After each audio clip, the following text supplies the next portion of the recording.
قرية الحمرات قرية كردية تتابع إداريا لمحافظة اللاذقية منطقة جبل الكرد أو جبل الأكراد. عدد سكانها حوالي 1000 شخص، كلهم كرد لكنهم فقدوا لغتهم الكردية.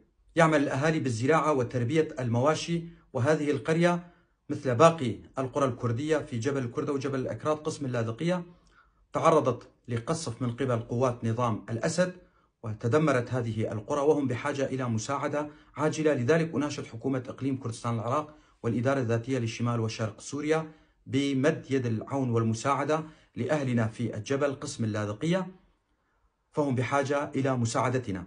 من عائلاتها بالوش، حايك، أوسمان، محروق، أحمد، برهو، حسون، حمودي، درويشو، عبد الرحمن، قاسم، يونس. من عشائر الجبل موشان، عوجان، شيخان، كيخية. وصلتني هذه المعلومات من أحد أبناء الجبل وأنا ألقيها بصوتي. أنا علي عبد الله كولو، محامي من منطقة درباسية. أتمنى كما يتمنى كل الكرد الناطقين بالكردية أن يتعلم أهلنا لغتهم الكردية وأن يعلموها لأولادهم، وأن يسموا أولادهم بأسامي كردية، فلغتنا الكردية كباقي اللغات هدية من الله وعلينا أن نتعلمها. دمتم أهلنا في قرية الحمرات.